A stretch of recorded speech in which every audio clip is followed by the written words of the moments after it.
విజయ్ ప్రసాద్ రెడ్డి గారి మరిన్ని video updates కొరకు మా YouTube channel I for God మినిస్ట్రీస్ని సబ్స్క్రైబ్ చేసుకోండి, బెల్ బటన్ క్లిక్ చేయండి. సర్వకృపానిధి, సర్వోన్నతుడ, సర్వశక్తిమంతుడ, సర్వోన్నతుడు అయిన మా కన్న తండ్రి, మీ సత్యవాక్యపు వెలుగులు మా మీద ప్రసరింపజేయుటకు మమ్మల్ని ప్రేమించి ఆశీర్వదించి రెండవ దినపు సభలో మమ్మల్ని ప్రవేశపెట్టినందుకు స్తోత్రం తండ్రి. మీ కృపకు పాత్రులుగా మమ్మల్ని ఎంచినందుకు ఏమిచ్చి మీ రుణం తీర్చుకోగలం తండ్రి. ప్రభువా, మీ పిల్లలకు మీ సత్యవాక్యాన్ని విభజించి ఉపదేశించడానికి సిద్ధపడి ఉండగా జ్ఞానము వివేకము కలిగిన మంచి మనస్సును ప్రియులైనటువంటి మీ పిల్లలందరికీ అనుగ్రహించండి తండ్రి. మీ సత్యవాక్యాన్ని సరిగా విభజించి ఉపదేశించడానికి గాను మీ సమయోచితమైన జ్ఞానాన్ని, మరి ముఖ్యంగా మా యందు మీరు నివసింపజేసిన మా అందరి ఆదరణకర్త అయిన పరిశుద్ధాత్మ దేవుని సహాయాన్ని మెండుగా ప్రసాదించమని, త్వరలో మా కొరకు రాని ఉన్న మా ప్రభువును, మా ప్రియ రక్షకుడు, మీ ప్రియ కుమారుడైన క్రీస్తు వారి శ్రేష్టమైన అతి పవిత్రమైన నామములో ఈ ప్రార్థన మనవులు అడిగి వేడుకొనుచున్నాం మా కన్న తండ్రి, ఆమేన్. ఈ ప్రపంచానికి ప్రకటింపబడినటువంటి 2000 సంవత్సరాలుగా ప్రకటింపబడుతూ వస్తున్నటువంటి, ప్రత్యక్షంగా 2000 సంవత్సరాలకు మునుపు పరోక్షంగా ప్రకటింపబడినటువంటి లోకరక్షకుడు, జగద్రక్షకుడు యేసుక్రీస్తు ప్రభువు ఆయన బాహాటంగా భూమి మీద నడయాడినటువంటి దినాలలో ప్రకటించినటువంటి మాటలు, నేనే మార్గమును, నేనే సత్యమును, నేనే జీవమునై ఉన్నాను. మార్గం ఎలాగో నిన్న మనం తెలుసుకోగలిగాం. చాలా విషయాలు నేను మీకు చూపించాను. యేసు ఏ విధంగా మార్గము ఈ ప్రపంచానికి. ఇక సత్యం, చాలా గంభీరమైన పదం సత్యం. ఈ ప్రపంచంలో అత్యంత విలువైన, గొప్పదైన వజ్రం లాంటి పదం సత్యం. సత్యాన్ని కొలవడానికి ఆకాశ మహాకాశాల కొలత సరిపోకపోవచ్చు, సముద్రాల బరువు సరిపోకపోవచ్చు, అత్యంత ప్రకాశమానమైన వెలుగు సత్యం ముందు చిన్నబోవచ్చు. అదొక మహా అగ్నిజ్వాల సమము, అదొక మహాభయంకరమైనటువంటి, గంభీరమైనటువంటి, అత్యంత ఉన్నతమైనటువంటి పదము, అదే సత్యము.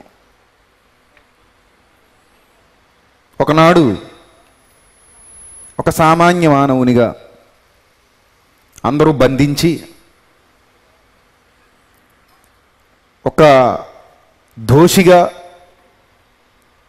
రోమా ప్రభుత్వం ఎదుట ఆయనను నిలువబెట్టి, ఆ రోమా ప్రభుత్వ అధికారి ముందు ఒక సామాన్యమైన వ్యక్తిగా ఆయన చుట్టూ ప్రజలు గుమికూడి ఆయనకు తీర్పు తీర్చమని ఒక నామమాత్రపు, నిమిత్తమాత్రుడైన, సర్వసాధారణమైన రక్తమాంసాలు కలిగినటువంటి మనిషి పిలాతు. లోకంలో గొప్పవాడు కావచ్చు, లోకంలో అధికారి కావచ్చు, లోకంలో ఉన్నతమైన పదవిలో, ఉన్నతమైన స్థితిలో ఉన్నవాడు కావచ్చు, ఆ అత్యంత సామాన్యుడే, దేవుని దృష్టికి అత్యంత సామాన్యుడైనటువంటి ఆ పిలాతు అనేవాడి ముందు నిలువబెట్టి, ఈయనకు తీర్పు తీర్చండి, నేను రాజునని చెప్పుకుని తిరుగుతున్నాడు, తనకు తానే నేను రాజునని చెప్పుకుంటున్నాడు అని ఆయన మీద నేరారోపణ అజ్ఞానంగా ఆలోచించేటువంటి మానవ మాతృలు చేసినప్పుడు ఆయన పలికినటువంటి పలుకులు నిజంగా ఆశ్చర్యకరమైనటువంటి పలుకులు. ఆయన నోట వెంట జాలువారినటువంటి ఆ మాటలు ప్రపంచాన్ని నిజంగా ఆలోచింపజేసేటువంటి మాటలు. అవి వాక్కులు. యోహాను సువార్త 18వ అధ్యాయంలో ఆ వాక్కులు మనకి కనబడతాయి. యోహాను సువార్త 18వ అధ్యాయము 37వ వచనం. యోహాను సువార్త 18వ అధ్యాయము 37వ వచనం. అందుకు పిలాతు, ఓ రాజువా అని ఆయనను అడుగగా, యేసు, నీవన్నట్టు నేను రాజునే, నీవన్నట్టు నేను రాజునే, సత్యమును గూర్చి సాక్ష్యమిచ్చుటకు నేను పుట్టితినని, ఇందు నిమిత్తమే ఈ లోకమునకు వచ్చితిని అని సమాధానం చెబుతూ, సత్యమునకు సంబంధించిన ప్రతివాడు నా మాట వింటాడు. అద్భుతమైన మాట. ఆనాడే రోమా ప్రభుత్వ గవర్నర్ అయినటువంటి పిలాతు ముందు నిలువబడి, సత్యమును గూర్చి సాక్ష్యం ఇచ్చుటకు నేను పుట్టితిని. అప్పటి వరకు ఈ సమాజంలో, ఈ ప్రపంచంలో అబద్ధ సాక్ష్యాలు వినబడుతున్నాయి. రోమ్ ప్రభుత్వం అంటే సామాన్యమైనది కాదు. విగ్రహారాధనకు ఆలవాలమైనటువంటి ప్రాంతం రోమ్ ఆనాడు. ప్రపంచాన్ని పరిపాలిస్తున్నప్పటికీ ప్రకృతిని పూజిస్తూ, ప్రకృతిని ఆరాధిస్తూ, ప్రకృతిని కొలుస్తూ, అత్యంత భయానకమైన మూఢనమ్మకాలలో నిద్రిస్తూ, ఆ మూఢనమ్మకాలను సర్వవ్యాప్తం చేస్తూ, తామే జ్ఞానులం అనుకుంటూ, అనాగరికమైన ఆలోచనలతో, అజ్ఞాన సంబంధమైన ఉద్దేశాలతో ప్రజల్ని భయంకరంగా పరిపాలిస్తున్నటువంటి ఒక దౌర్భాగ్యపు సామ్రాజ్యమే రోమా సామ్రాజ్యం. క్రూరత్వానికి నిలువెత్తు నిదర్శనం రోమా సామ్రాజ్యం. అజ్ఞానానికి పరాకాష్ట రోమా సామ్రాజ్యం. అక్కడున్న అధికారులు, వాళ్ళ పాలనా యంత్రాంగం, వాళ్ళ ఉద్దేశాలు ఇవన్నీ కూడా లోక సంబంధమైన ఆశలతో, అడియాశలతో, శరీర సంబంధమైన కోరికలతో రగిలిపోతూ, అధికార వ్యామోహంతో, పదవీ వ్యామోహంతో, ఉద్దేశపూర్వకంగానే తప్పులు చేస్తూ, అజ్ఞానంలో బ్రతుకుతూ, వారికి నచ్చిన ప్రతి పదార్థాన్ని దేవునిగా ఆరాధిస్తూ, వారికి నచ్చిన సిద్ధాంతాలను వారు ఏర్పరుచుకుంటూ, దానినే సమాజానికి పరిచయం చేస్తూ బ్రతుకుతున్నటువంటి దినాలవి. ఆల్మోస్ట్ ఆల్ ప్రపంచం మొత్తానికి దేవుడంటే ఎవరో తెలీదు. ప్రపంచానికి దేవుని గురించిన అవగాహన లేదు. ప్రపంచం రాసుకున్న పుస్తకాలలో దేవుని గురించిన సమగ్రమైన సమాచారం లేదు. ప్రజలకు పాపభీతి లేదు. పాపాన్ని గురించిన అవగాహన లేదు. దాన్ని ఎలా జయించాలో తెలీదు. ముక్తికి మార్గం తెలీదు. అసలు ఆనాటి ప్రపంచానికి సత్యమే తెలీదు. అలాంటి సమయంలో అదే రోమా గవర్నర్ అయిన పిలాతు ముందు నిలువబడినటువంటి సామాన్యుడిగా కనబడుతున్నటువంటి ఆయన మాట్లాడుతూ, నీవు రాజువా అని అవతలివాడు అడిగినటువంటి ప్రశ్నకు సమాధానం ఇస్తూ, నీవన్నట్టు నేను రాజునే, సత్యమును గూర్చి సాక్ష్యం ఇచ్చుటకు నేను పుట్టితిని. అంటే అప్పటి వరకు అత్యంత గంభీరమైన ఆ సత్యాన్ని గురించిన సాక్ష్యం ఈ సమాజంలో లేదు. ఈ సమాజానికి అప్పటి వరకు సత్యం తెలీదు. ఈ ప్రపంచానికే సత్యం తెలీదు. ప్రపంచానికి సత్యం తెలియక అజ్ఞానంలో బ్రతుకుతోంది ప్రపంచం. అంధకారంలో బ్రతుకుతోంది ప్రపంచం. దేవుని గురించిన వివేచన లేదు. దేవుని కొరకైన నిరీక్షణ లేదు. చావు తర్వాత ఏం జరగబోతుందో తెలియదు. తీర్పే విధంగా ఉండబోతుందో తెలియదు. పాపానికి శిక్ష ఏంటో తెలియదు. పాపానికి పరిహారం ఎలా చేసుకోవాలో తెలియదు. నీతి అంటే ఏంటో తెలియదు. ఆ నీతిని ఎలా సంపాదించుకోవాలో తెలియదు. ఒక అజ్ఞానంలో బ్రతుకుతున్నటువంటి ప్రపంచంలో పిలాతు అనే అజ్ఞాని కూడా ఉన్నట్టు. అలాంటి అజ్ఞాని ముందు నిలబడి మాట్లాడుతున్నటువంటి ఒక మహాజ్ఞాని యేసుక్రీస్తు. సత్యమును గూర్చి సాక్ష్యం ఇచ్చుటకు నేను పుట్టితిని, ఇందు నిమిత్తమే ఈ లోకమునకు వచ్చితిని. పరలోకం అనే మహాలోకం నుండి భూలోకానికి అడుగు పెట్టడంలో ఆయన యొక్క ప్రధానమైన ఉద్దేశం, ఇందు నిమిత్తమే ఈ లోకానికి వచ్చితిని. ఎందు నిమిత్తం వచ్చావు ఈ లోకానికంటే సత్యమును గూర్చి సాక్ష్యం ఇవ్వడానికి వచ్చాను. సత్యాన్ని గురించినటువంటి అవగాహన ప్రజలకు కల్పించడానికి వచ్చాను. సత్యం అంటే ఏంటో ఈ ప్రపంచానికి తెలియజేయడానికి వచ్చాను.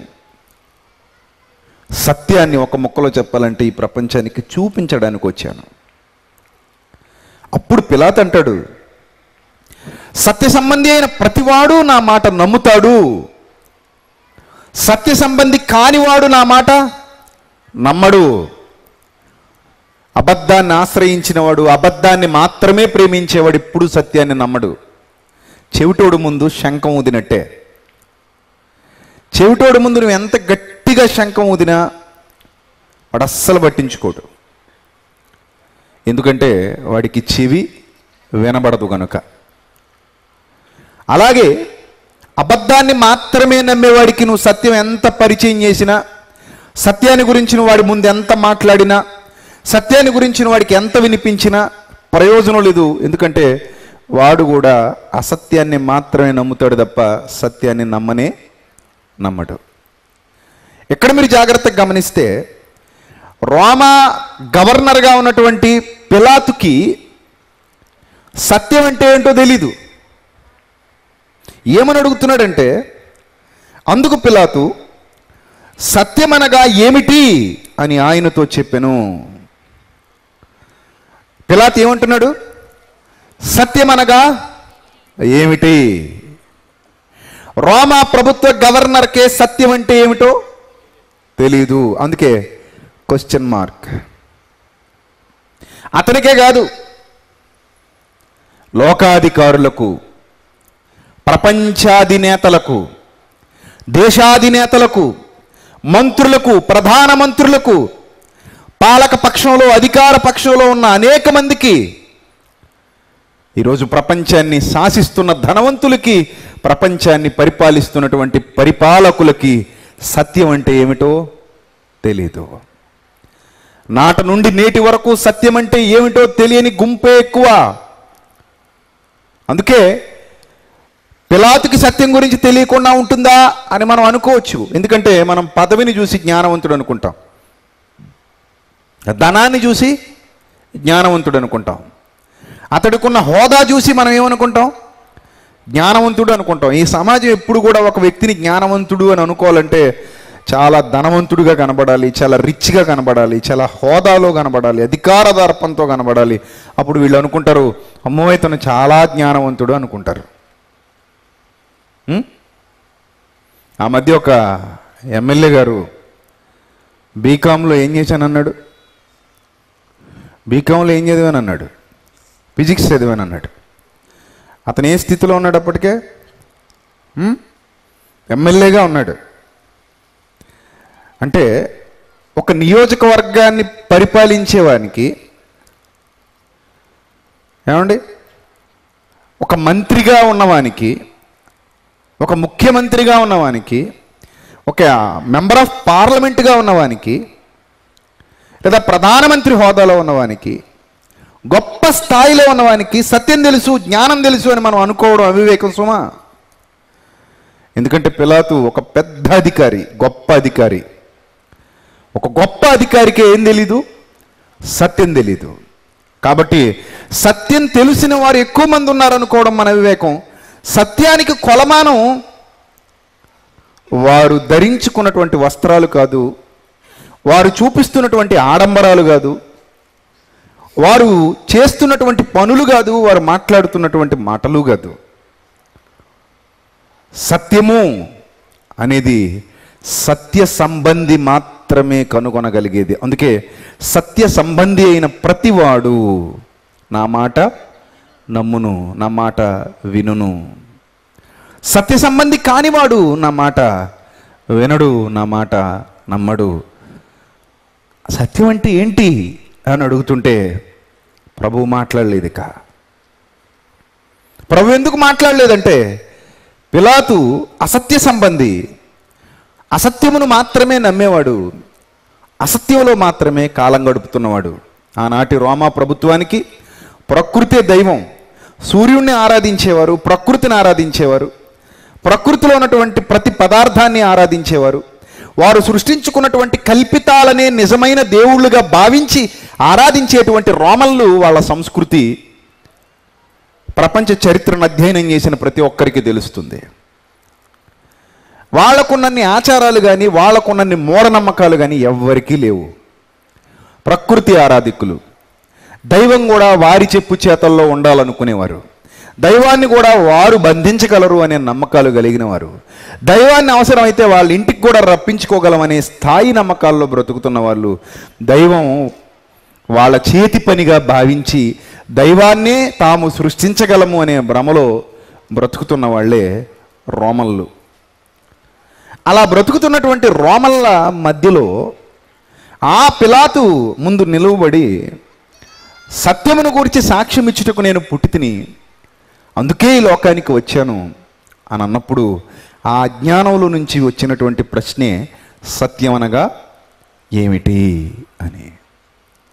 ప్రియులారా, మీరు గమనించండి, ఈ ప్రపంచ నలుమూలలా మీరు జాగ్రత్తగా అబ్జర్వ్ చేయండి.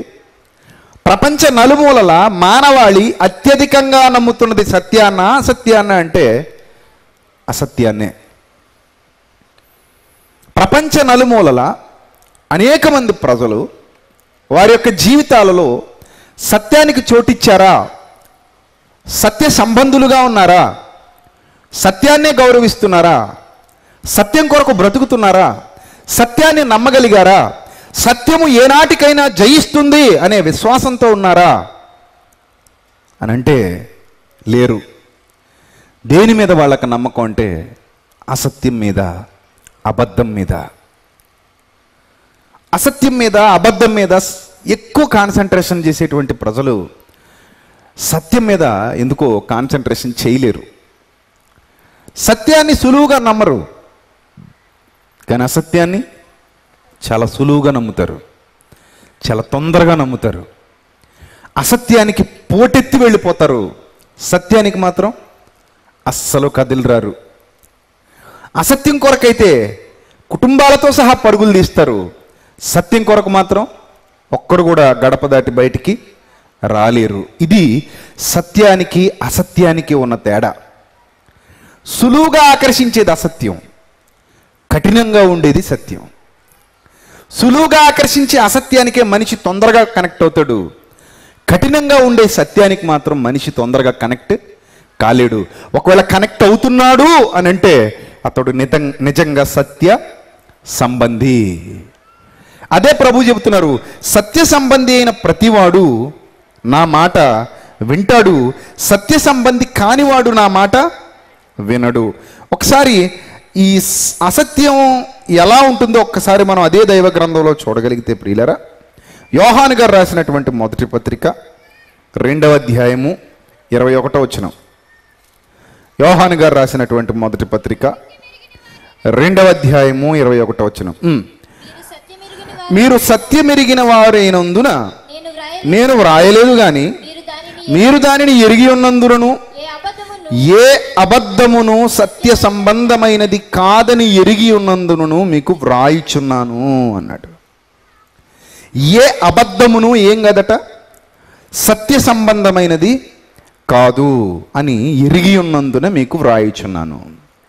ఏ అబద్ధము సత్య సంబంధమైనది కాదు అని ఎందుకు అన్నాడంటే, అసలు అబద్ధం అంటే ఏంటి, సత్యం అంటే ఏంటి, అబద్ధానికి సత్యానికి ఉన్న తేడా ఏంటి, నేనే సత్యము అని యేసు చెప్పటంలో గల అంతరార్థం ఏంటి, ఈ రాత్రి మీకు అది అర్థం కావాలి. అబద్ధం ఏంటి, సత్యం ఏంటి? యోహాను సువార్త 8వ అధ్యాయం, యోహాను సువార్త 8వ అధ్యాయం, దయచేసి అందరూ మీ చేతిలో ఉన్నటువంటి జీవ గ్రంథాన్ని తెరిచి చూడండి. 43వ వచనం, సత్య సంబంధి అయిన ప్రతివాడు నా మాట వినును. ఎక్కడ చెప్పాడు అది? పిలాతు ముందు. గుర్తుపెట్టుకోండి, మర్చిపోవద్దు. ఇప్పుడు యోహాను సువార్త 8వ అధ్యాయం 43వ వచనం చదవండి, ఏమనుందో అక్కడ. మీరేల నా మాటలు గ్రహింపకున్నారు, మీరు నా బోధ విననేరకుండుట వలననే గదా. మీరు నా బోధ విననేరకుండుట వలననే కదా. అక్కడ పిలాతు ముందు ఏం చెప్పాడు ఒకసారి జ్ఞాపకం చేసుకోండి. సత్య సంబంధి అయిన ప్రతివాడు నా మాట వినును. ఇక్కడ వీళ్ళు ఏం చేస్తున్నారు? వింటున్నారా వినట్లేదా? వింటున్నారా వినట్లేదా? వినట్లా. ఎందుకు వినట్లా? ఎందుకు వినట్లా? ఇక్కడ మీకు అర్థం కావాలి. ప్రశ్నకు జవాబు దొరుకుతుంది. ఒక ప్రశ్నకు జవాబు దొరుకుతుంది. బైబిల్ ఎప్పుడు ఎంత విచిత్రంగా ఉంటుందంటే, సత్య సంబంధి అయిన ప్రతివాడు నా మాట వినును అని యోహాను సువార్త ఎన్నో అధ్యాయంలో చెప్పాడు? 18వ అధ్యాయంలో చెప్పాడు. అది జవాబు. అది జవాబా? జవాబు. ఏమండి, జాగ్రత్తగా చూడండి. సత్య సంబంధి అయిన ప్రతివాడు నా మాట వినును అని ఒక జవాబు ఇచ్చాడు. కానీ అందులో ఒక ప్రశ్న కూడా ఉంది. ఏంటా ప్రశ్న? అసలు సత్య సంబంధి ఎవడు అని. సత్య సంబంధి ఎవడనే ప్రశ్నకి మరి జవాబు అది అయ్యాక ఇవ్వాలా? అంతే కదా. ఇంకా చదువుకుంటూ వెళ్తే ఎక్కడో జవాబు దొరుకుతుంది అనుకుంటాం. నో, అదే బైబిల్కి ఉన్న స్పెషాలిటీ. ఇప్పుడు ఆ ప్రశ్నకు జవాబు రావాలంటే ముందుకెళ్ళాలా వెనక్కి రావాలా? ముందుకెళ్ళాలా వెనక్కి రావాలా? వెనక్కి రావాలి. ఎక్కడి వరకు రావాలి? మరలా 8వ అధ్యాయం వరకు రావాలి. అది బైబిల్ స్పెషాలిటీ అంటాను. అందుకే కొంత అచ్చట కొంత ఇచ్చట. ప్రశ్నలు వెనక్కుంటాయి, జవాబులు ముందుంటాయి. ఎక్కడో ఒక చోట ప్రశ్న ఉంటుంది, మరి ఎక్కడో ఒక చోట జవాబు ఉంటుంది. అది అర్థం చేసుకుంటే మన జీవితం ధన్యం అవుతుంది. బైబిల్ అనేది ఏదో అరటిపండు ఒలిచి నోట్లో పెట్టేసినట్టు వరుసగా చదువుకుంటూ వ్యాఖ్యానం చేసేయడానికి ఉపయోగపడే అన్ని పుస్తకాలు లాంటి మామూలు పుస్తకం కాదు. చాలామంది మూర్ఖులు అంటూ ఉంటారు, బైబిల్ని ఎవరైనా ఆదికాండం నుండి ప్రకటన గ్రంథం వరకు పిన్ టు పిన్ వ్యాఖ్యానించారా అని అడుగుతారు. పిన్ టు పిన్ వ్యాఖ్యానించడానికి బైబిల్ వ్రాయబడిన విధానం అన్ని చెత్త పుస్తకాల లాంటి విధానంలో, అన్ని కథల పుస్తకాల లాంటి విధానంలో, అన్ని నవలల్లాంటి విధానంలో, ఏదో పేదరాశి పెద్దమ్మ కథల లాంటి విధానంలో ఉన్నది కాదు. ఇది జీవగ్రంథం, సత్యవేద గ్రంథం. గనుక ప్రతి వచనాన్ని వరుసగా చదువుకుంటూ వ్యాఖ్యానించేయటానికి వీలు పడేటువంటి పుస్తకం కాదు. బైబిల్ స్పెషాలిటీయే అది. జవాబు ముందు కనబడుతుంది, కొంత దూరం వెళ్ళాక ప్రశ్న కనబడుతుంది. జవాబు ముందు చదువుకుంటాం, ప్రశ్న తర్వాత చదువుకుంటాం. అసలు జవాబు వచ్చిందన్న విషయం మనకు అర్థం కాక ప్రశ్న తర్వాత మరల ఎక్కడైనా జవాబు వస్తుందేమో అని వెళ్ళిపోతాం. ఇది కూడా పరిశీలన ఉంటేనే అలా చదువుతాం. పరిశీలన లేదనుకోండి పైనే మోసపోతాం. ఈరోజు కూడా ఎక్కువ మంది క్రైస్తవ్యంలో దొంగ బోధకులు ఉన్నారు. వాళ్ళు క్రైస్తవ్యాన్ని మోసం చేస్తున్నారు. ఈ సంగతి ప్రభు ఎప్పుడో చెప్పాడు. మనం ఏం కొత్తగా చెప్పక్కర్లేదు. ప్రభు ఎప్పుడో చెప్పాడు, అబద్ధ బోధకులు, అబద్ధ ప్రవక్తలు వస్తారు. వారు క్రైస్తవ్యాన్ని ఏం చేస్తారు? పాడు చేస్తారు. గొర్రె చర్మం కప్పుకున్న తోడేళ్ళు. వారు సూచక్రియలు, మహత్కార్యాలు కూడా కనపరుస్తారు. అవన్నీ నిజాలు కావు. అవి నిజాలు కావు. మీ ఎదుట సూచక్రియలు చేస్తారు, మహత్కార్యాలు చేస్తారు. అవి నమ్మొద్దు అని చెప్పాడు. కానీ మనం ఏం చేస్తాం తెలుసా? వాటినే నమ్ముతాం. అసలు క్రైస్తవ్యంలో కానీ, బైబిలు పాత క్రొత్త నిబంధనల్లో ఎక్కడా కానీ ఒక మనిషిని పడగొట్టడం అనేది ఉందా? ఒక మనిషిని టచ్ అని చెప్పి పడగొట్టడం ఉందా? ఒక తోసేయటం ఉందా? లేదు. ఒక మనిషి పడిపోవడం ఉందా? లేదు. ఒక మనిషిని వెనక్కి తోసేయడం ఉందా? లేదు. కానీ ఈరోజు క్రైస్తవ సమాజంలో సూట్లు కోట్లు వేసుకున్న బడా దొంగ బోధకులు ఎందరో అమాయకులైన ప్రజలను వెనక్కి తోసేస్తుంటారు, పడగొట్టేస్తుంటారు, టచ్ బుచ్ అంటుంటారు. ఇవన్నీ పిచ్చి పిచ్చి పనులు. మనకు అవే నచ్చుతాయి. మీలో చాలామంది ఉంటారు అలాంటి టచ్లకి వెళ్ళి టచ్ చేయించుకుని వచ్చిన వాళ్ళు ఉంటారు. మీకు అది ఇష్టం. ఎందుకంటే మీ బ్రతుకులో ఎప్పుడు కూడా మీరు బైబిల్ సరిగా చదవరు. ఎవడో చెప్పేదాని మీద మీరు ఎక్కువ ఆధారపడడానికి ఇష్టపడతారు. అంతేగాని మీ చేతిలో ఉన్నా సరే దాన్ని చదవడానికి ఎప్పుడు ప్రయత్నం చెయ్యరు. మనం ఎప్పుడు చదవడానికి ప్రయత్నం చెయ్యం, మనం ఎప్పుడు ఆలోచించడానికి ప్రయత్నం చెయ్యం, మనం ఇప్పుడు అర్థం చేసుకోవడానికి ప్రయత్నం చెయ్యం. కాబట్టి వాళ్ళ ఆటలు సాగుతున్నాయి. వాడు టచ్ అయినా అంటాడు, బుచ్ అయినా అంటాడు, పుచ్ అయినా అంటాడు. మనం పుచ్చిపోయి బ్రతుకుతున్నంతసేపు ఆ టచ్లు కొద్దు ఉండదు. ఎన్ని టచ్లైనా వేస్తాడు. వీటిని బాగా నమ్ముతారు. బైబిల్ అక్కడ కూడా ఒక సాల లాంటిది కట్టి, ఒక స్వస్థత సాల, ఇది స్వస్థత సాల అని కట్టి ఇక్కడికి 7 వారాలు రావాలి అని బైబిల్ ఎక్కడైనా ఉందా? సంఘం ఉంది. సంఘంలో కాపరి ఉంటాడు. ఆ ప్రాంతంలో ఉన్న ప్రజలు అనగా బాప్తిస్మం పొందిన ప్రజలు, మారు మనసు పొందిన ప్రజలు ఆ సంఘానికి వెళతారు. అది దేవుని సంఘం. అక్కడ కాపరి వాళ్ళకి బోధిస్తాడు. కాపరి దగ్గర బోధ నేర్చుకుంటారు. ఆ సంఘ కాపరి వాళ్ళని సక్రమంగా నడిపిస్తాడు, వారు క్రీస్తులో వర్ధిల్లుతారు. ఇది బైబిల్లో ఉన్నటువంటి విధానం. ఆ సంఘంలో పెద్దలు ఉంటారు, ఆ పెద్దలకు కూడా కొన్ని అర్హతలు ఉంటాయి. వీళ్ళు చక్కగా సంఘాన్ని పరిపాలిస్తూ ఉంటారు, నడిపిస్తూ ఉంటారు. ఇది బైబిల్లో ఉన్నటువంటి విధానం. అంతేగాని ఎవడో ఒకడు లేచి వాడొక పెద్ద గుడిసె లాంటిదో పాక లాంటిదో వరుసగా కట్టేసి అక్కడ కొబ్బరి నూనెతో పురుగుల మందు కొట్టే ట్యాంకులు పెట్టుకొని జనమందరినీ 7 వారాలు వచ్చేయండి, 7 వారాలు వస్తే మీకు అది జరుగుతుంది ఇది జరుగుతుంది, 7 వారాల స్కీము బైబిల్లో ఉందా? మీరే చెప్పండి, ఎవడైనా సరే. 7 వారాల స్కీము బైబిల్లో ఉందా? లేదు. కానీ మనం ఇలాంటి 7 వారాల స్కీములు బాగా ఇష్టపడతాం.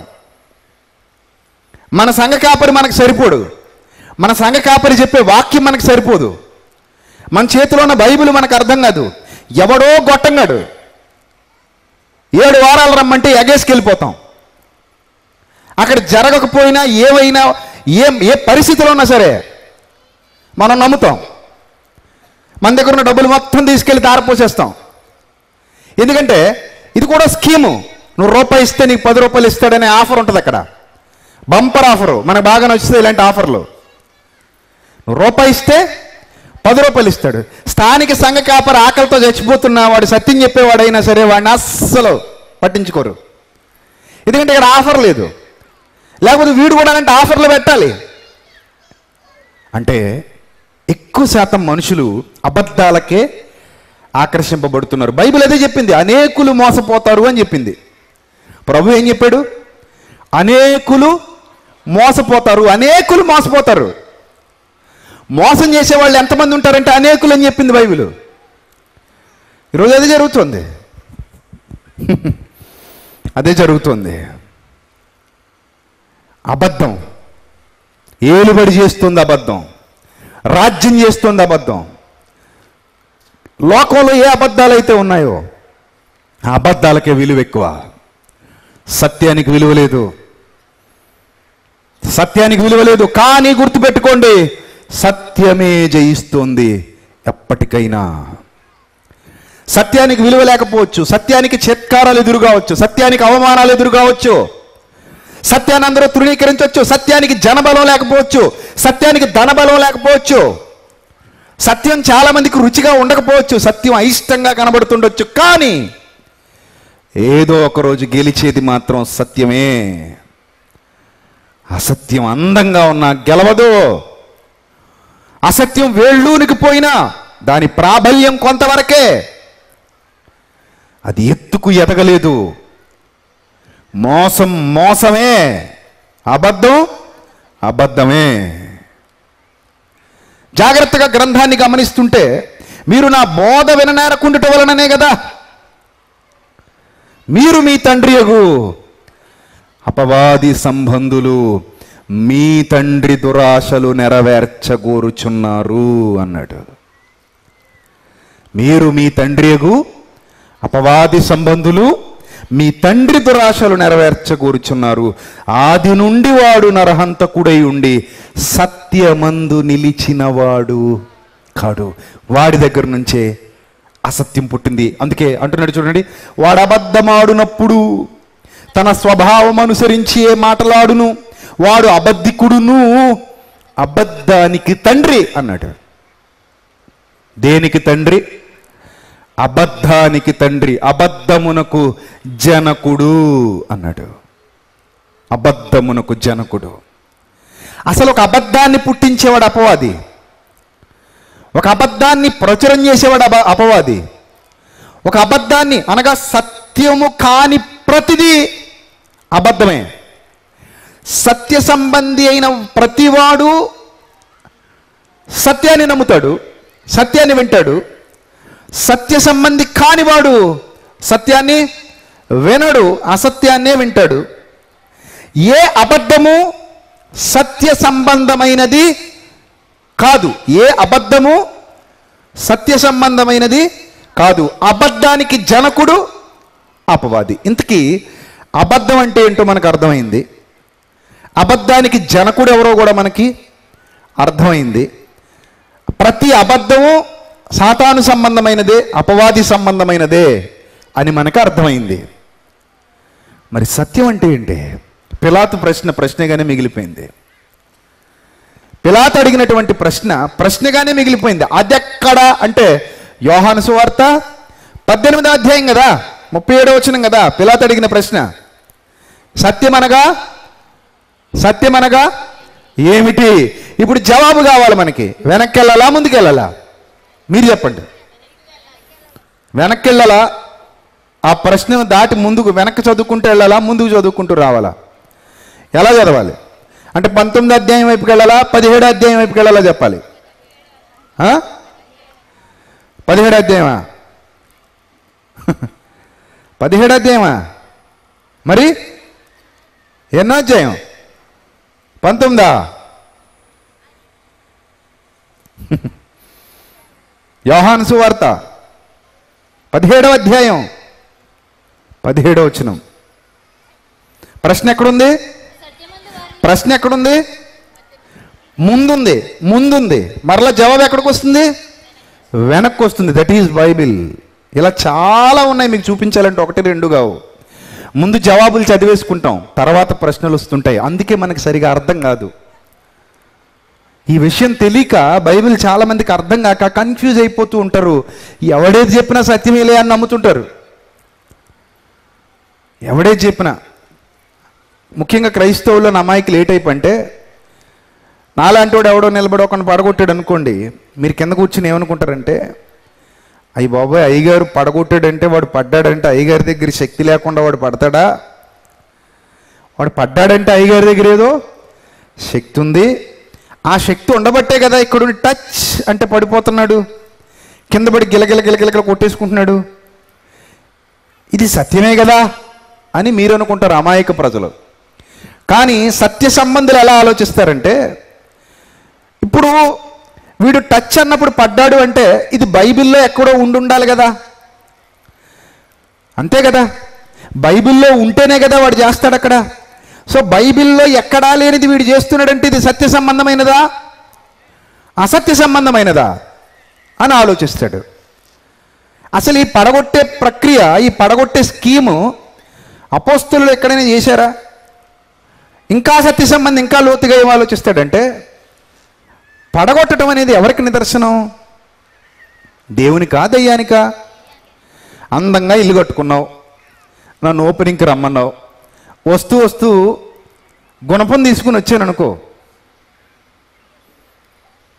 అయ్యగారు ఇది బెడ్రూమ్ అండి అనగానే బెడ్రూమ్ దవుతున్నాను, అయ్యగారు ఇది వంటగది అంటే వంటగది దవుతున్నాను, అయ్యగారు ఇది హాల్ అండి అనగానే హాల్ దవుతున్నాను. అప్పుడు నువ్వు అందవుతావు. అసలు నువ్వు దైవ సేవకుడివేనా? నేను కష్టపడి చెమటోడ్చి సంపాదించి రూపాయి పోగేసుకుని ఇల్లు కట్టుకుని నువ్వు వచ్చేదో ప్రార్థన చేస్తావు అనుకుంటే, గుణపం తీసుకొచ్చి కత్తిరి తీసుకొచ్చి రిబ్బన్ కట్ చేయకుండా గుణపం తీసుకొచ్చి గోళ్ళ పడగొడతావా?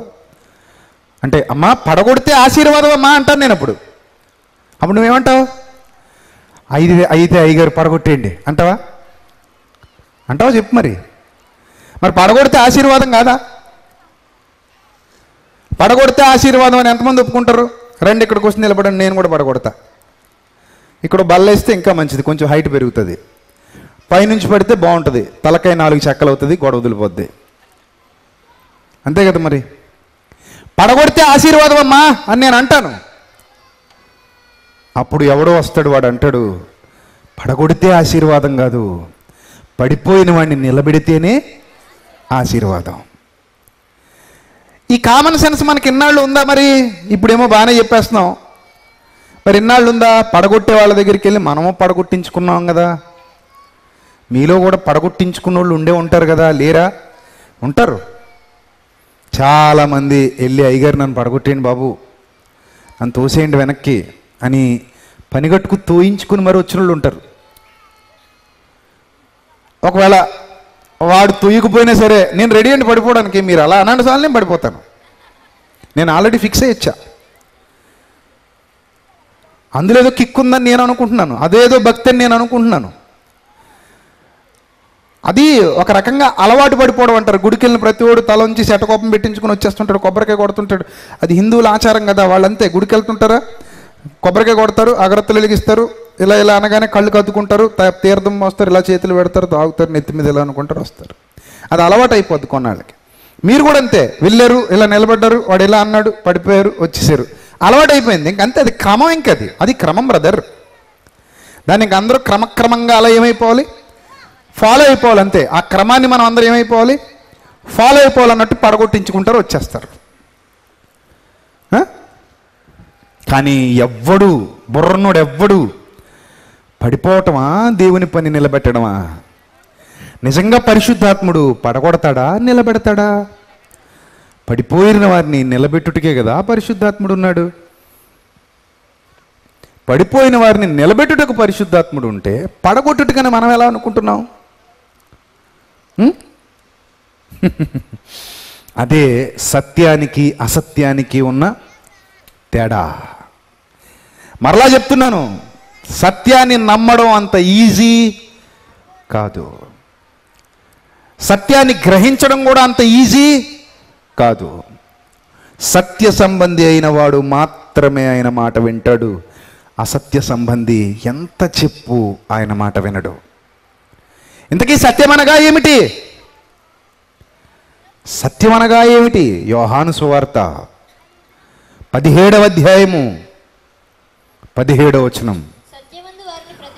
సత్యమందు వారిని ప్రతిష్ఠ చేయుము, నీ వాక్యమే సత్యము.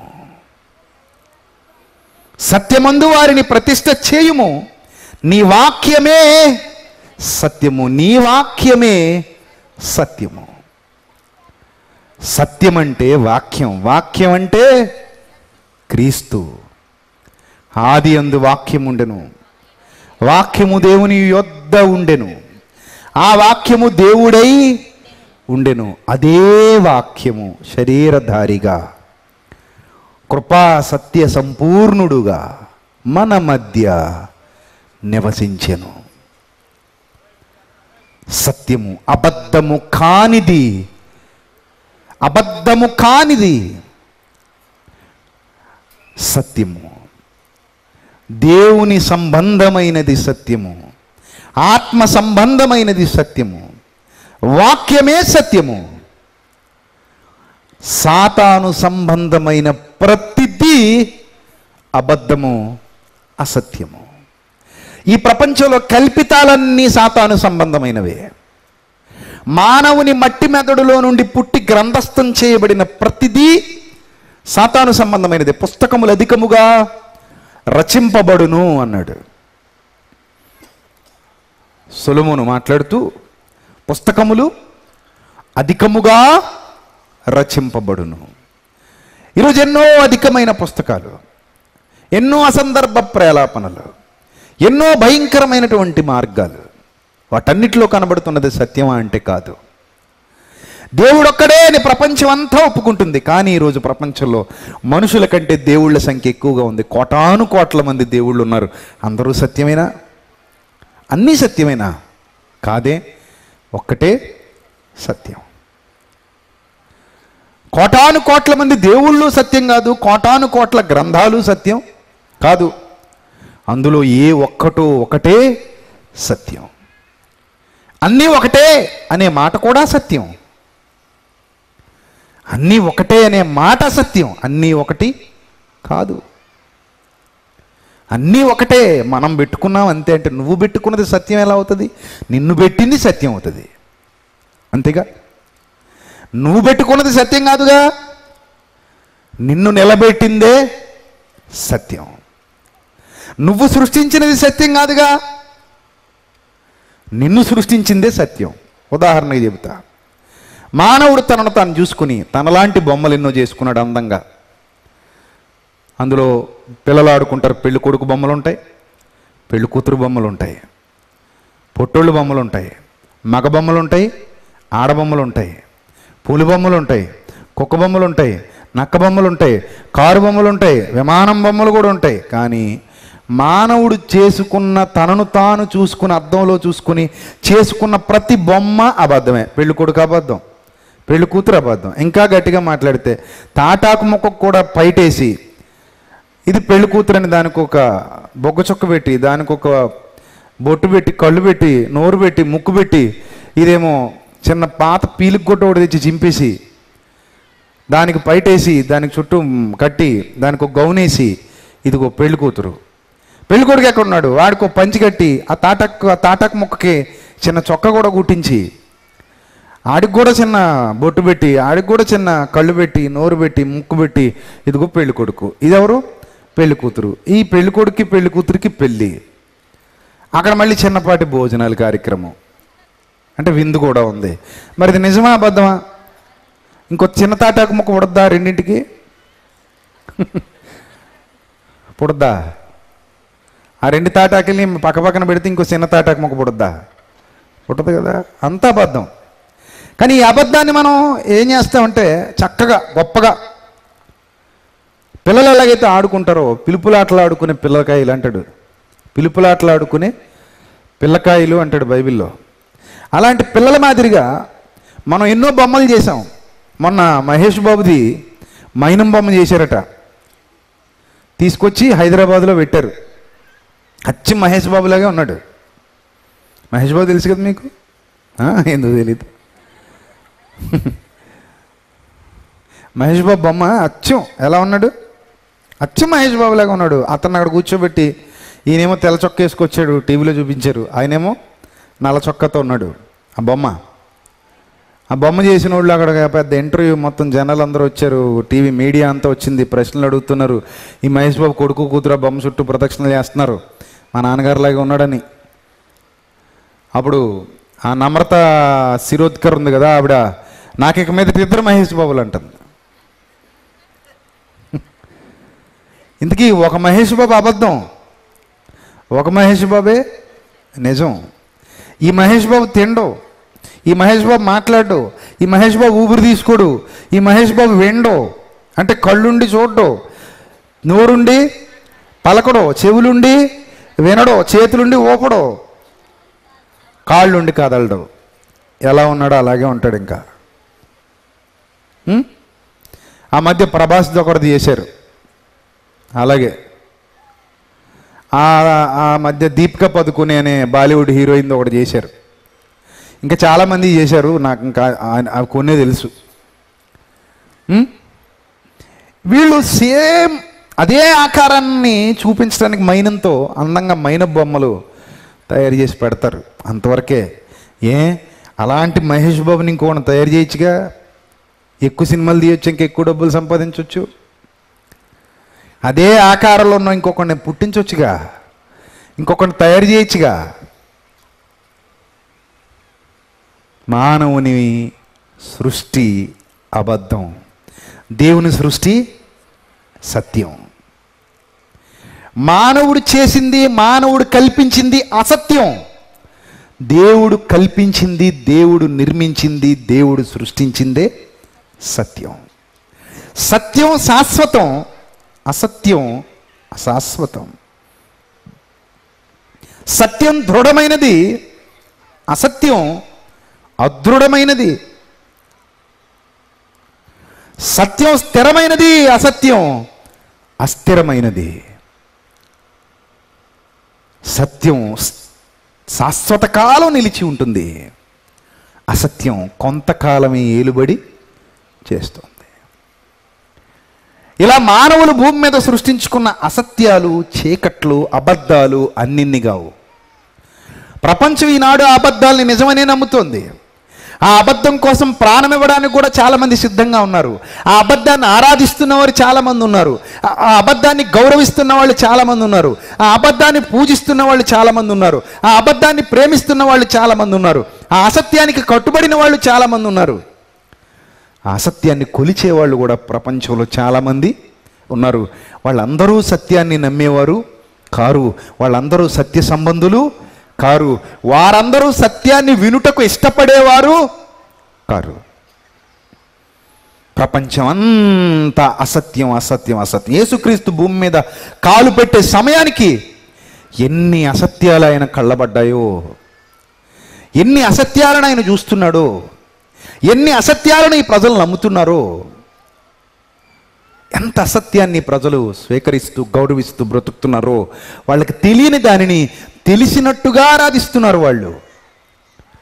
వాళ్ళు తెలియని దానిని పూజిస్తున్నారు, వాళ్ళు తెలియని దానిని ఆరాధిస్తున్నారు, వాళ్ళు తెలియని దానిని ప్రేమిస్తున్నారు, వాళ్ళు తెలియని దాన్ని వెంటబడుతున్నారు, వాళ్ళ తెలియనిదే తెలిసిందనుకుంటున్నారు, అబద్ధాన్ని నిజంగా గౌరవిస్తున్నారు, అబద్ధాన్ని నిజమని ప్రేమిస్తున్నారు.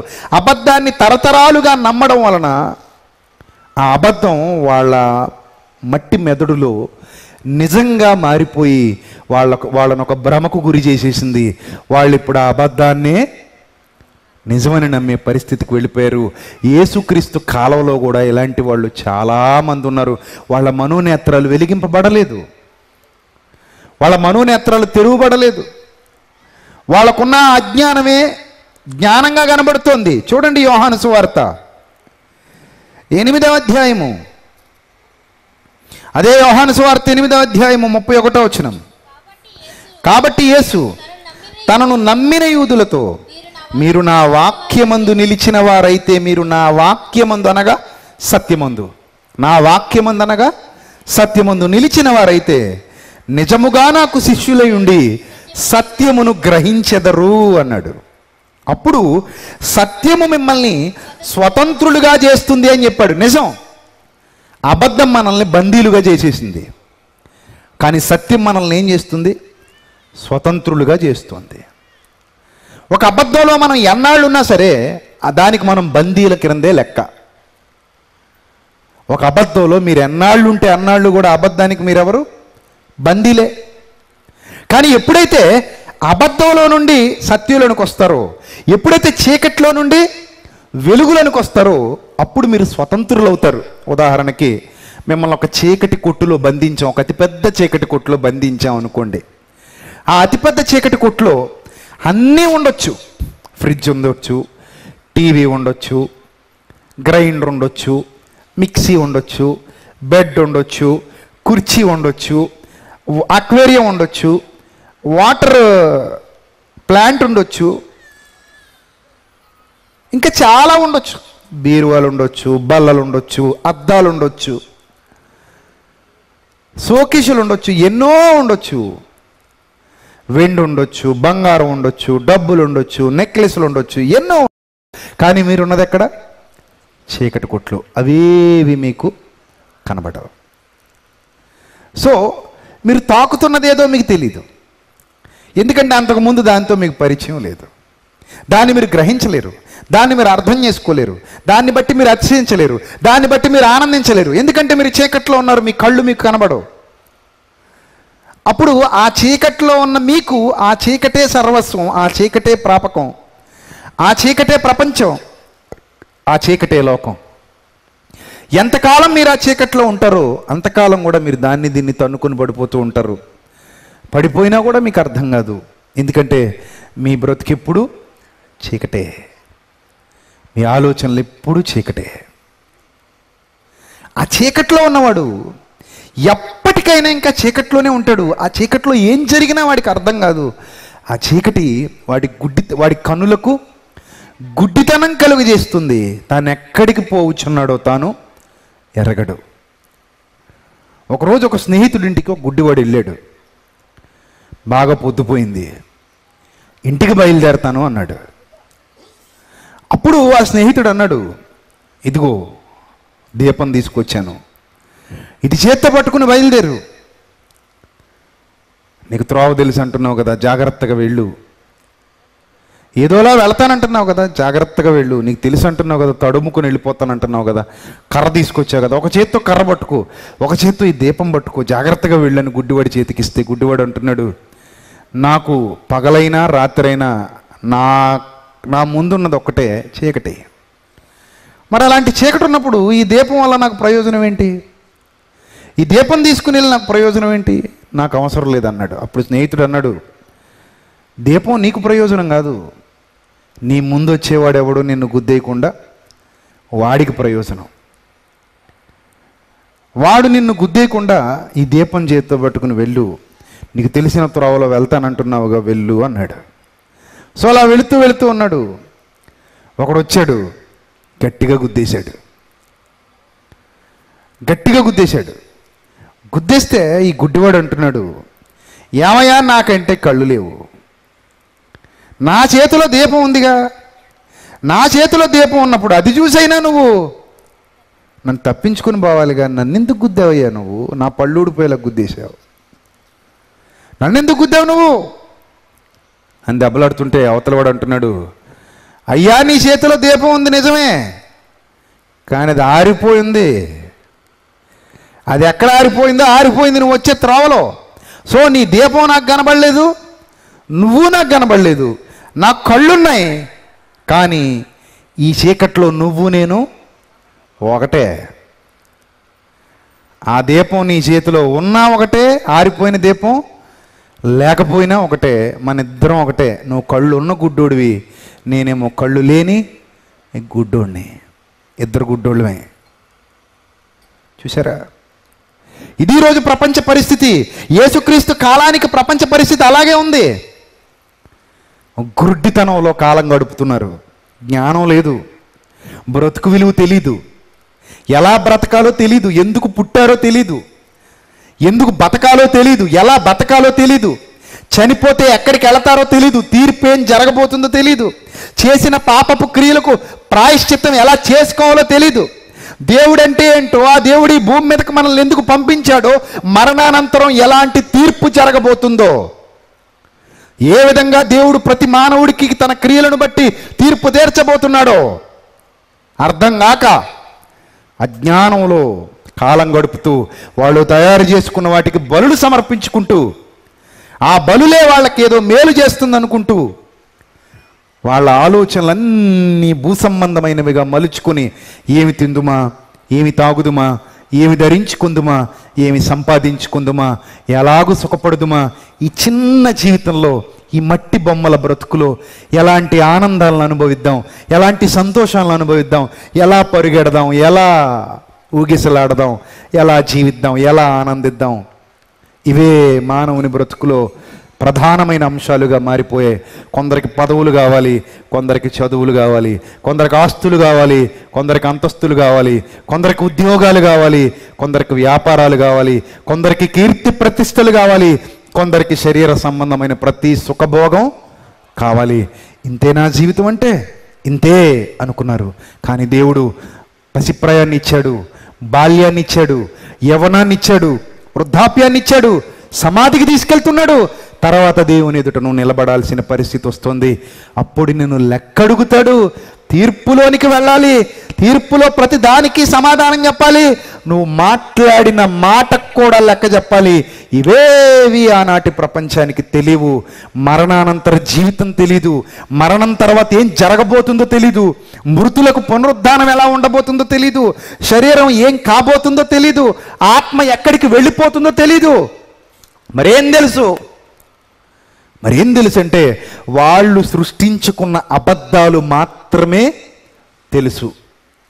వాళ్ళు ఏ అబద్ధాలైతే నమ్మి బ్రతుకుతున్నారో అవే తెలుసు.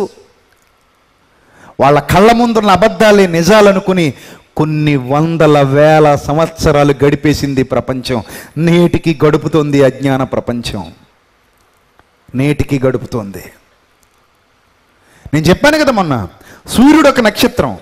కానీ మనం అంటాం, మనమే అంటాం, నేనే అనేవాడిని, అదిగో సూర్యుడు దేవుడు అనేవాడిని. సూర్యుడు ఎవరు? దేవుడు. నేను కూడా ఆ సూర్యుడే దేవుడు అనుకుని బ్రతికినటువంటి నా చిన్నతనం ఉంది. ఆ సూర్యుడే దేవుడు. తర్వాత చదువుకుంటున్నప్పుడు సూర్యుడు ఒక నక్షత్రం, హీలియం వాయువులతో మండిపోతున్నటువంటి ఒక అగ్నిగోళం, భూమి కంటే 13 లక్షల రెట్లు పెద్దవాడు. అక్కడి నుంచే ఈ భూమి మీదకి వేడొస్తుంది. అదొక నక్షత్రం. చంద్రుడు దేవుడు. చంద్రుడు ఎవరు? దేవుడు అని నేను నమ్మాను చిన్నతనంలో. కానీ తర్వాత చదువుకున్నాను, చంద్రుడు భూమికి ఒక ఉపగ్రహం. చంద్రుడు దేవుడు కాదు, అదొక చవుడు నేల. అది భూమి లాంటిదే, కానీ అతి చిన్నది. దానికి స్వయం ప్రకాశక శక్తి లేదు.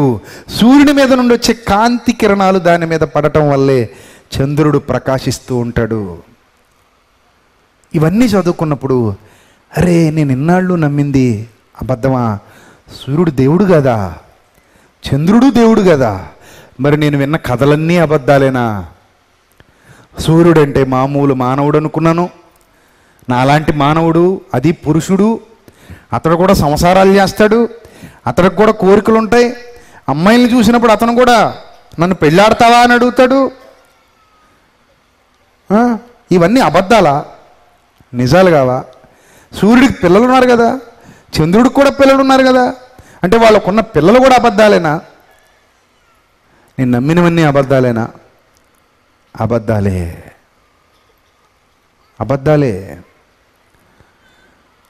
ఆ సూర్యుడికి గ్రహణం, చంద్రుడికి గ్రహణం పట్టినప్పుడు కడుపుతో ఉన్నవాళ్ళు ఇలా అనకుంటాకూడదు, ఇలా అనకూడదు, ఇలా అంటే జ్ఞానం బర్ర వచ్చేది, ఇలా అంటే పిల్లోడు ముక్కులోంచి ఏదో వచ్చేస్తుంది.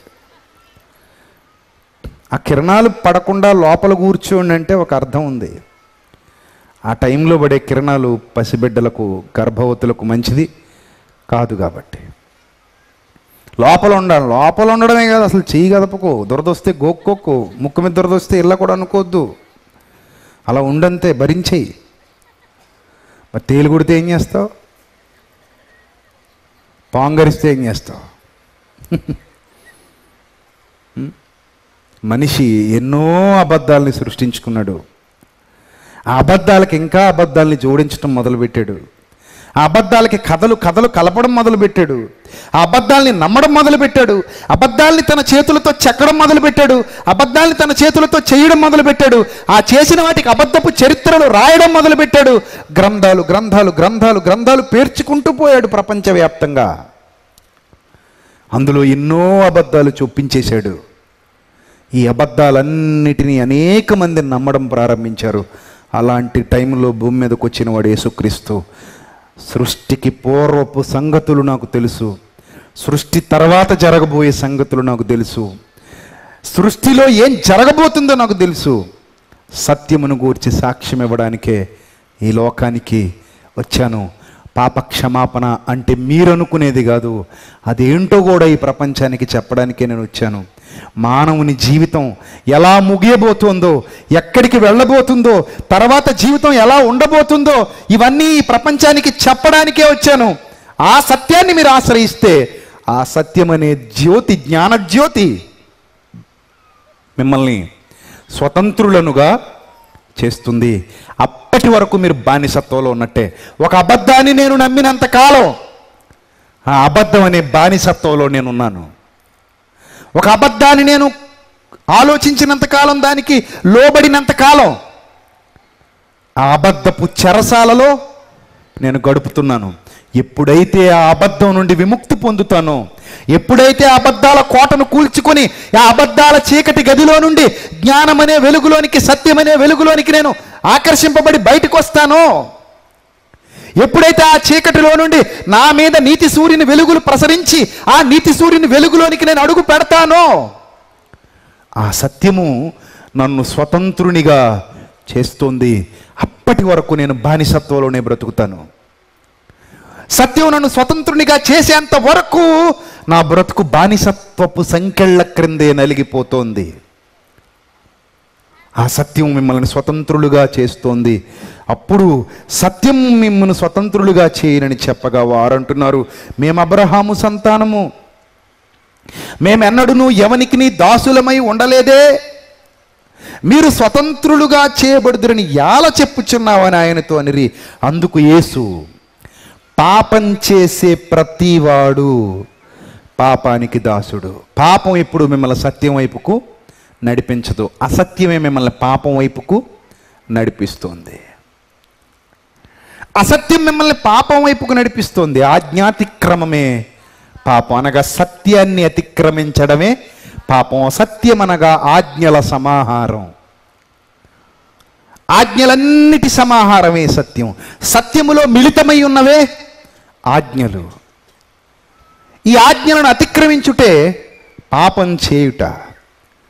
సత్యము దైవ సంబంధమైనది, పరలోక సంబంధమైనది. అది పైనుండి దిగి వచ్చినది, పైనుండి వచ్చిన జ్ఞానం. అది పవిత్రమైన జ్ఞానం. అది దయాల జ్ఞానం కాదది, భూ సంబంధమైన జ్ఞానం కాదది. ఆ సత్యము పాపము చేయు ప్రతి వాడు పాపమునకు దాసుడని సెలవిస్తోంది. మీతో నిశ్చయముగా చెప్పుచున్నాను, దాసుడు ఎల్లప్పుడూ ఇంటిలో నివాసం చెయ్యడు, కుమారుడు ఎల్లప్పుడూ ఇంటిలో నివాసం చేస్తాడు. కుమారుడు మిమ్మును స్వతంత్రులుగా చేసిన ఎడల మీరు నిజముగా స్వతంత్రులై ఉందురు అన్నాడు. చూసారా? కానీ వారిలో సత్యం లేదు, వారిలో సత్యానికి చోటు లేదు, వారు ఆ సత్యాన్ని అంగీకరించలేదు. ఈరోజు కూడా ప్రపంచంలో చాలామంది సత్యాన్ని అంగీకరించట్లేదు. మేము నమ్మిన అబద్ధమే సత్యం అనుకున్న భ్రమలో వాళ్ళు బ్రతుకుతున్నారు. వారికి ఆ అబద్ధమే కావాలి, వారికి ఆ పాపపు జీవితమే కావాలి, వారు ఆ పాపపు వాంఛలతోనే జీవిస్తారు, వారు ఆ పాపపు ఆలోచనల్లోనే కాలం గడుపుతారు. వారి జీవితంలోనికి సత్యం ఎంత మాత్రం రాదు. ఈరోజు కూడా క్రైస్తవ్యంలో ఏలుబడి చేస్తున్న అసత్యం ఉంది. అదే గోధుమల బదులు వచ్చినటువంటి గురుగులు, గోధుమల స్థానంలో కనబడుతున్నటువంటి గురుగులు, సాతాను అనుచరులు. అక్కడి నుంచి ఇక్కడికి కూడా వేషం మార్చి రంగప్రవేశం చేశారు. కేవలం లోకంలో ఉంటే మన ఆటలు సాగవు, మనం ఇక్కడికి కూడా వెళ్ళి మోసం చేయాలి, ఇక్కడికి కూడా ఇందులోకి కూడా వెళ్ళాలి. అందుకే సత్యమును నమ్మక దుర్నీతి యందు అభిలాష గల వారందరూ వారినే నమ్మునట్లు మోసము చేయు శక్తిని పంపించేశాడు. ఆ శక్తి ఈరోజు చాలా మందిని ప్రభావితం చేసింది. ఆ శక్తి ఈరోజు చాలా మందిని ఏలుబడి చేస్తోంది. వారెవ్వరూ సత్యంలో లేరు, వారు లోక సంబంధమైన ఆలోచనలతో బ్రతుకుతున్నారు, లోకాధికారాలు కోరుకుంటున్నారు, లోక నాయకుల వెంట పరుగులు తీస్తున్నారు, లోకాధికారాల కొరకు బ్రతుకుతున్నారు. చూడండి, నెలంతా క్రైస్తవ్యంలో కూడా ఎలక్షన్ వేడి కనబడద్ది. వాళ్ళ రాజు వేరు, మన రాజు వేరు అని వీళ్ళు అనుకోరు, అంతా ఒకటే. ఏముంది, మనం కూడా అమ్మేద్దాం. అయ్యా మా సంఘంలో 500 ఓట్లు ఉన్నాయి, ఎంత ఇస్తారు చెప్పండి. ఈ పార్టీ వాడి దగ్గరికి వెళ్ళి ఎంత అడుక్కోవాలి, ఇంకో పార్టీ వాడి దగ్గరికి వెళ్ళి ఎంత అడుక్కోవాలని చూసేవాళ్ళు ఉన్నారు. సంఘాలలోనికి రాజకీయ నాయకులను ఆహ్వానించి వీళ్ళు వాక్యం చెప్పడం మానేసి వాళ్ళ ప్రసంగాలే ఈరోజు ప్రసంగాలే కూర్చున్నాయి. ఇవన్నీ నేను చెప్తున్నాను కదా, మీలో చాలామందికి నచ్చవు. కొంతమంది పళ్ళు కూడా కొరుక్కుంటారు, కొరుక్కొని ఊడిపోతే జాగ్రత్త. నువ్వు పళ్ళు కొరుక్కున్నా ఏం కొరుక్కున్నా నన్ను ఏం చేయలేవు, నేనేం మాన్ను. ఎందుకంటే నేను నీకంటే బలవంతుణ్ణి. ఎందులోనూ తెలుసా? సత్యంలో. కాబట్టి నేను ఎవరికి భయపడేది లేదు, ఎవరికి తల వంచేది లేదు. ఎవరినో చూసి నాకు డబ్బు రాదేమో, నాకు ఘనత రాదేమో, నాకు కీర్తి రాదేమో అని ఆలోచించే తత్వము కాదు. సత్యము ఒకనిని స్వతంత్రునిగా చేస్తే వాడి ధైర్యానికి అంతే ఉండదు. ఎందుకంటే వాడి ధైర్యం దేవుడు, వాడి ధైర్యం సత్యం. సత్య సంబంధి అయిన ప్రతి వాడు నా మాట వినును అన్నాడు, విని తీరాల్సిందే. ఆ సత్యం స్వతంత్రులుగా చెయ్యకపోతే ప్రతివాడు బానిసత్వపు బ్రతుకులు బ్రతకాల్సిందే. అందుకే అన్నాడు, దాసుడు ఎల్లప్పుడూ ఇంటిలో నివాసము చెయ్యడు. మీ ఇంట్లో పనులు ఉంటారు, సాయంత్రం వరకు పని చేస్తారు, సాయంత్రం తలుపులేసే సమయానికి వాళ్ళు వెళ్ళిపోవాలి, ఇంట్లో ఉండకూడదు. అదే కుమారుడైతే రాత్రైనా పగలైనా ఎప్పుడు ఇంటిలోనే ఉంటాడు. కుమారునికి దాసునికి ఉన్న తేడా చీకటికి వెలుగుకి ఉన్న తేడా. సత్యము నిన్ను స్వతంత్రునిగా చేస్తే, నిన్ను కుమారునిగా చేస్తే నువ్వు పరలోకంలో ఉంటావు. అదే అసత్యంలో కాలం గడిపితే పరలోకంలో నువ్వు ఉండే అవకాశమే లేదు. అందుకే ప్రభువు మాట్లాడుతూ ఈ ప్రపంచంలో ఎవ్వడూ చెప్పని మాట, ఐఎమ్ ద ట్రూత్ అన్నాడు. ఐఎమ్ ద ట్రూత్, నేనే సత్యం, నేనే సత్యం. నేనే అనడంలో అంతరార్థం ఏంటో తెలుసా? నేను తప్ప మరొకటి లేదు అని. నేను తప్ప మరొకటి లేదు, నేనే సత్యం అని. చూసారా? ఏదైనా ఒరిజినల్ అయినప్పుడు కంపెనీ వాడు ఏమంటాడు తెలుసా? మాదే ఒరిజినల్, హలోగ్రామ్ చూసుకోనని అంటాడు. మాదే ఒరిజినల్, ఈ సింబల్ చూసుకోనండి, మోసపోకండి, డూప్లికేట్లు చాలా ఉన్నాయి అంటాడు. వాడి దగ్గరికి వెళ్ళి హే నువ్వు అలా అనడం ఏంటి అని అనే హక్కు ఎవరికీ ఉండదు, ఏ డూప్లికేట్ గాడికి. ఎందుకంటే ఒరిజినల్కి అలా చెప్పుకునే రైటు ఉంది లేదా? ఉంది. ఒరిజినల్కి ఒరిజినల్ అని చెప్పుకునే రైట్ ఉంది. ఎందుకంటే డూప్లికేట్లు మోసం చేస్తున్నాయి కాబట్టి. ఒరిజినల్ అసలు ఒరిజినల్ అని చెప్పుకోవాలా అని కూడా అడగొచ్చు ఒక మహాజ్ఞాని. డూప్లికేట్లు ఉన్నప్పుడు మరి చెప్పుకోవద్దా? చెప్పుకోవాలి. చుట్టూ డూప్లికేట్లు ఉన్నప్పుడు మాదే ఒరిజినల్ హలోగ్రామ్ చూసుకోనండి. కాకినాడ కాజా మీ అందరికీ తెలుసు, గొట్టం కాజా బాగా ఫేమస్. తాపేశ్వరం కాజా మీ అందరికీ తెలుసు, తెలుసా? తెలీదా? తెలియకపోతే తెలుసుకోండి, అది కూడా బాగా ఫేమస్. మీరు తాపేశ్వరం వెళ్ళారనుకోండి, మండపేట పక్కన ఉన్న తాపేశ్వరం చాలా షాపులు కనబడతాయి, రోడ్డు నిండా కాజాల షాపులే. కానీ ఒక చోట మాత్రం 2 బోర్డులు ఉంటాయి.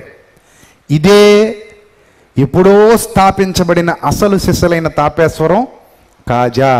వాళ్ళ దగ్గర కాజా కొన్న తర్వాత బాక్స్ మీద కూడా ఆ నెంబరు, ఆ డేటు, స్థాపించిన ఆ ముసలైన బొమ్మ ఇవన్నీ వేసి మొట్టమొదటి ఇక్కడ తాపేశ్వరం కాజా తయారు చేసింది ఈయనే.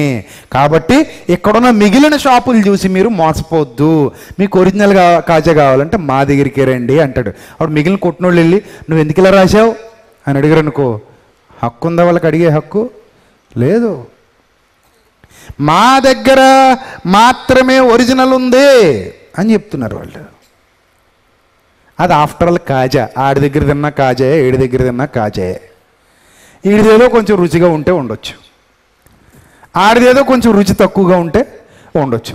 ఆఫ్టర్ ఆల్ తింటే అరిగిపోయే కాజాకే ఇంత కటింగ్ ఇస్తుంటే మరి ఇన్ని అసత్యాలు ఉన్నప్పుడు మధ్యలో నిలబడిన సత్యం ధైర్యంగా నిలవబడి నేనే సత్యం అని చెప్పుకోవడంలో తప్పుందా? తప్పులేదే. ఐఎమ్ ద ట్రూత్ అని చెప్పటంలో అక్కడే ఆయన అధికారం కనబడుతుంది. సత్య అనుకున్న అధికారం అలాంటిది. ఆయన అధికారము గలవాని వలె బోధించెను, శాస్త్రుల వలె కాక, ఆయన వారి శాస్త్రుల వలె పరిసయ్యుల వలె కాక బ్రతిమలాడే బోధ చేయలేదు ఆయన. ఆయన బోధ ఎలా ఉందో తెలుసా? గుణపంతో పూడ్చినట్టుంది, ఖచ్చితత్వంతో కూడిన బోధ, అధికారము కలిగినటువంటి బోధ, ఎవరిని లక్ష్య పెట్టని బోధ, ఎవడికి తల దించని బోధ, ఎవడి పాదాలు పట్టుకుని బ్రతిమలాడే బోధ కాదు యేసుక్రీస్తుది. బాబ్ అనే బోధ కదా అయింది. బాబ్ మీకు గడ్డం పట్టుకుంటారు నా మాటలు నమ్మండి, మీకు కాలు పట్టుకుంటారు నా మాటలు చిచ్చి ఇలాంటి బోధ చేయలేదు ఆయన. అధికారం కలిగిన బోధ. ఎవని నీ బోధకుడా, నీవెవని నీ లక్ష్య పెట్టని వాడవని మేమెరుగుతాము అంటారు వాళ్ళు ఆయన దగ్గరికి వచ్చి. అలాంటి బోధ, సత్యానికి ఉన్న దమ్మ అలాంటిది, సత్యానికి ఉన్న బలం అలాంటిది. ఒక కాజాలు కొట్లోళ్ళే బొమ్మలు వేసుకుని మాదే నిజమైన కాజా అంటున్నప్పుడు మిగిలిన కాజాల వాళ్ళకి ఆ స్థితి లేదు. ఒకవేళ వాళ్ళు కూడా అలా వేసుకుని మోసం చేసినా కూడా వీళ్ళు కేసేసేస్తారు వాళ్ళ మీద. అలాగే ఒకరోజు నీ శత్రువులందరినీ నీ పాదములకు పాదపీఠముగా చేయి వరకు నీవు నా కుడి పార్శ్వమున కూర్చుండుము. ఒకానొక దినం రాబోతుంది, ఆ రోజు బాంబు బ్లాస్ట్ అయిపోద్ది. మరుగైనది ఏది బయలుపరచబడకపోదు, రహస్యమైనది ఏది వెలుగులోనికి రాకమానదు. ఆ రోజు మొత్తం దుకాణాలు సర్దేస్తారు వీళ్ళందరూ, మోసగాళ్ళందరూ, మాయగాళ్ళందరూ దుకాణాలు సర్దేసే రోజు ఒకటి వస్తుంది. ఇది ఖచ్చితం, ఇది ఖచ్చితం. ఆ రోజు అసలు సిసలైన జ్వాలా ప్రకాశాన్ని మీరు చూస్తారు. అగ్నిమయమైన మహా దివ్య స్వరూపం మీ కంటికి కనబడుతోంది. అది నిలువెత్తు సత్యస్వరూప దర్శనం. ఆ సత్యాన్ని ఆపడం, ఆ సత్యాన్ని అడ్డుకోవడం, ఆ సత్యాన్ని అణగద్రొక్కడం ప్రపంచంలో ఎవని వల్ల కాదు. అందుకే అన్నాడు ఐఎమ్ ద ట్రూత్, నేనే సత్యాన్ని.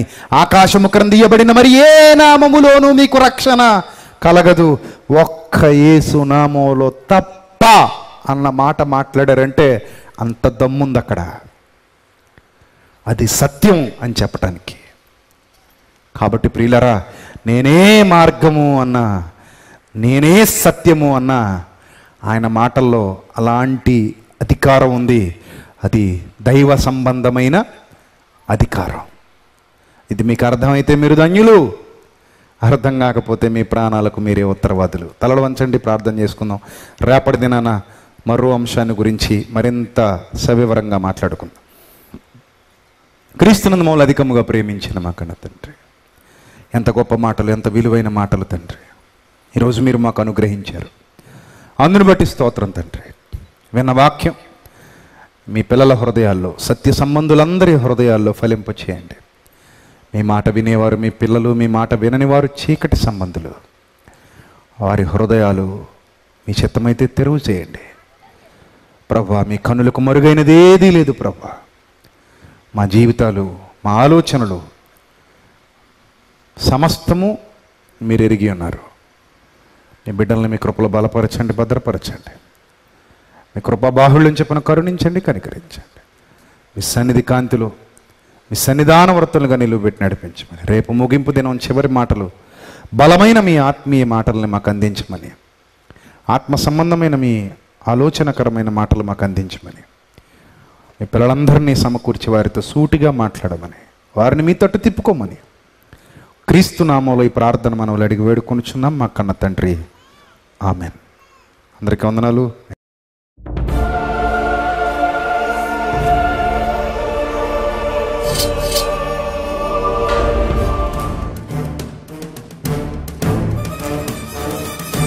ఆది నీవే, అంతం నీవే, ప్రభవం నీవే, ప్రళయం నీవే, అల్ఫయు నీవే, ఓమెఘయు నీవే, విలయం నీవే, స్థిర నిలయం నీవే. గగనం భువనం సకలం నీవే, జగతిని నడిపే జ్యోతివి నీవే. సమరం అమరం సర్వము నీవే, అన్ని నామాలు ప్రణమిల్లే సర్వోన్నత నామం నీవే, సర్వోన్నత నామం నీవే.